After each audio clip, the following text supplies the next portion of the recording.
History has many stories, but few are as powerful as the one you're about to hear. This is the tale of Queen Nzinga of Angola, the fearless warrior queen who faced the might of the Portuguese Empire and became a symbol of resilience, leadership, and resistance. What made her fearless? How did she unite her people in the face of betrayal, slavery, and destruction? And why, centuries later, is her story more relevant than ever? Today, we'll journey back to the 16th century, into the heart of Africa, to uncover the story of Nzinga Mbande, a queen who defied empires and left a legacy that continues to inspire millions worldwide. To understand the greatness of Nzinga Mbande, we must first understand the world she inhabited. The 1600s were a time of change and upheaval for Africa. Powerful kingdoms thrived across the continent, each with its own culture, wealth, and strength. But this was also the age of European colonization. The Portuguese, armed with advanced weaponry and driven by greed, sought to exploit Africa's resources and enslave its people. The kingdom of Ndongo, located in what is now Angola, was one of these powerful kingdoms. Its people were proud, its traditions rich, and its leaders determined to defend their sovereignty. But the arrival of Portuguese traders and soldiers marked the beginning of a dark chapter. The Portuguese weren't just seeking resources, they were building a vast transatlantic slave trade. Enslaved Africans were shipped to the Americas to work on plantations, fueling an economic system built on human suffering. This era was a turning point, as African kingdoms faced the dual threats of internal conflict and external colonization. Kingdoms like Ndongo were forced to balance diplomacy with survival. For Nzinga's people, every decision was a matter of life or death. The Portuguese established forts along the coast and sought to dominate the land, often using brutal tactics. Entire communities were destroyed, families torn apart, then countless men, women, and children were taken as slaves. It was in this turbulent time that Nzinga Mbande was born in 1583. Nzinga was no ordinary child. Born into the royal family of Ndongo, she was the daughter of King Kiluanji, a leader who recognized her potential from a young age. While many girls of her time were taught domestic duties, Nzinga was trained as a warrior, diplomat, and strategist. Her father ensured she was educated in the ways of governance, warfare, and negotiation.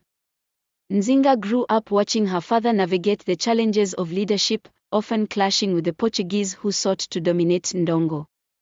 Legends say that Nzinga's name came from the word Nzinga, meaning to twist or to turn, by reference to the umbilical cord wrapped around her neck at birth. In her culture, this was seen as a sign of greatness and a destiny intertwined with struggle. From the beginning, Nzinga's life was marked by both challenges and extraordinary potential. But Nzinga's childhood was not without its struggles. By the time she was 12, she had already witnessed the horrors of colonization. She saw her people captured and sold into slavery, her villages burned to the ground, and her culture attacked by foreign invaders. These experiences shaped Nzinga, instilling in her a deep sense of duty to her people and a burning desire for freedom. After King Kiluanji's death, Nzinga's brother, Mbande, ascended to the throne. However, Mbande's rule was fraught with challenges. He struggled to deal with the Portuguese threat, often choosing diplomacy over resistance. Nzinga, however, believed that compromise would only lead to greater suffering. Mbande's rule was further complicated by internal rebellion and betrayal. Certain factions within Ndongo began to align with the Portuguese, hoping to secure their own survival.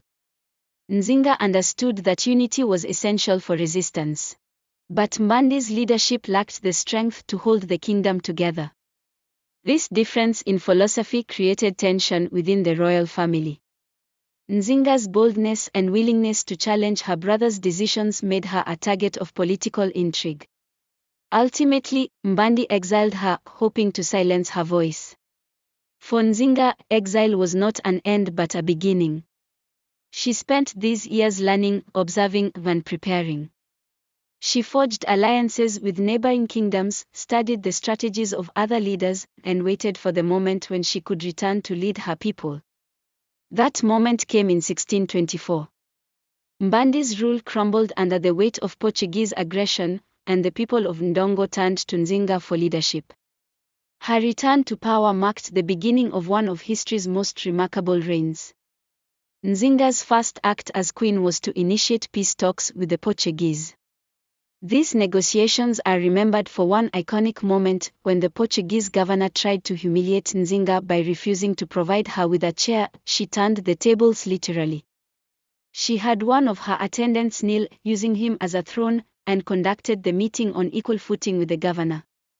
This act was not just about personal pride, it was a statement of equality and defiance.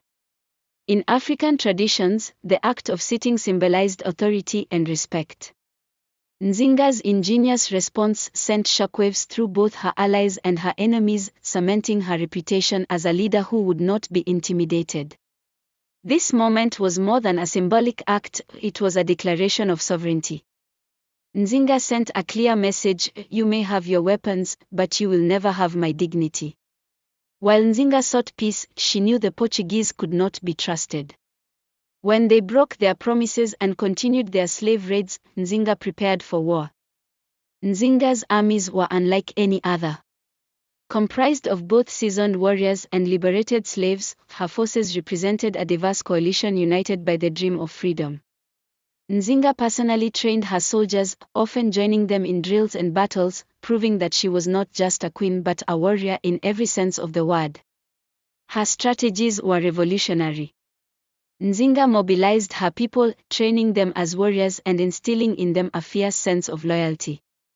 She welcomed escaped slaves into her ranks, giving them a purpose and a chance to fight for their freedom. She formed alliances with neighboring tribes and even partnered with the Dutch, who were also enemies of the Portuguese. Nzinga's guerrilla tactics were brilliant. She used the dense jungles of Angola to her advantage, launching surprise attacks on Portuguese forts and vanishing before they could retaliate. Her forces, though smaller in number, were united by a cause that was greater than any individual: the fight for freedom. Nzinga's leadership extended beyond the battlefield. She established Matamba as a sanctuary for escaped slaves and those seeking refuge from oppression. This kingdom became a symbol of hope, a place where people could live with dignity and freedom. Nzinga ruled with wisdom and compassion. She focused on rebuilding her people's strength, encouraging cultural preservation, and fostering unity among the diverse groups within her kingdom. She proved that true leadership is not about power, it's about service. Nzinga Mbande ruled for nearly 40 years, leaving behind a legacy that continues to inspire to this day. Her story is a testament to the power of resilience, courage, and unwavering determination in the face of adversity. In 2023, Queen Nzinga was honored in popular culture, with her life celebrated in books, films, and documentaries that highlight African resistance to colonialism. Her story serves as a reminder of the untold histories of African heroes, inspiring a new generation to take pride in their heritage. Centuries later, Nzinga's name remains a symbol of resistance against oppression. Her story has been celebrated in African history, and she stands among icons of leadership and bravery like Harriet Tubman, Ya Asantewaa, and Nelson Mandela. What can we learn from Queen Nzinga's life? That even in the face of overwhelming odds, one person can ignite change. That leadership is about sacrifice and service. And that the fight for freedom and justice is never in vain. If this story inspired you, share it with others. Let Queen Nzinga's courage and leadership remind the world that one voice can make a difference. Hit the like button, subscribe to this channel, and turn on notifications for more inspiring stories from African history and beyond. And now, we'd love to hear from you. What part of Nzinga Mbande's story impacted you the most? Drop your thoughts in the comments below and let's keep her legacy alive. Remember, history is not just the past, it's a guide for the future. Until next time, stay inspired, stay resilient, and believe in the power of your voice.